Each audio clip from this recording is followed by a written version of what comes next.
worst happens, they go to work. It's dangerous and difficult. It's hard work. It's very physically demanding, and it is hard work.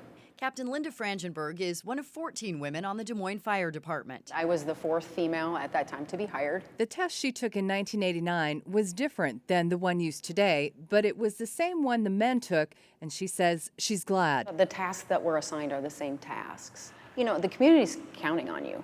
Citizens expect us to be fit and able to take care of them. Carla Hogriff agrees. When you're doing the actual job, it's not going to be different if you're a woman or a male. Drive.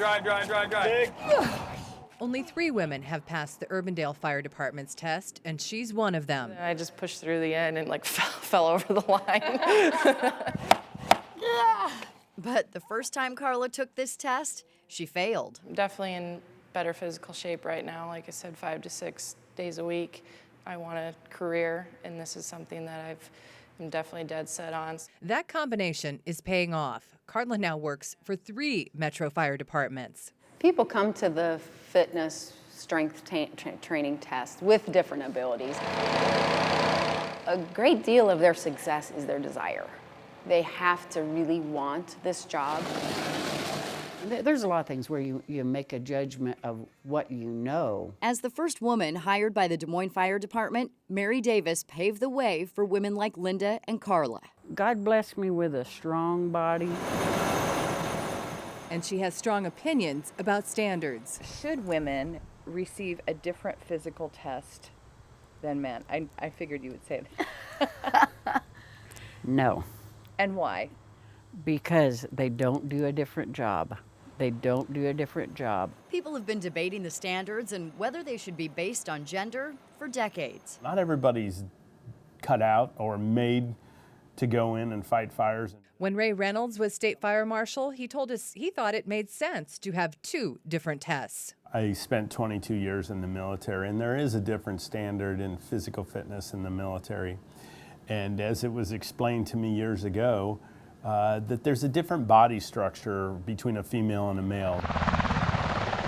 The different standards may be the reason women make up 14% of active duty military and account for only 4% of fire departments nationwide. And the military isn't alone. Most law enforcement agencies use the Cooper test.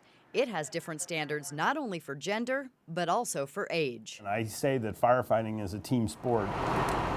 Another reason for Reynolds' opinion, a firefighter never responds to a fire alone. You're not going to have one female firefighter, you're not going to have one male firefighter there trying to rescue that person. You're probably going to have the entire department trying to pull that person out or rescue them. The same week we interviewed Reynolds, he appeared on Channel 13's 3 Minutes in the Chair. Should women have to pass different physical requirements than men? I believe so, yes. In the weeks following that segment, Reynolds heard from female firefighters from all over the country, all of them voicing support for equal testing. These women took the same tests as their male counterparts. And now they're going through the same training. Do I worry? Absolutely. I really do worry because it's a dangerous job. Including 20-year-old Kaylin Reynolds. Did I want my daughter on the department? No, not at all.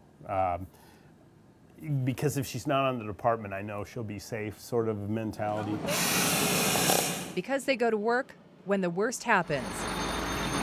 And when they're in their gear, gender disappears. The other side of this is I've been a firefighter for 26 years, and if it was good enough for me, why wouldn't it be good enough for my daughter?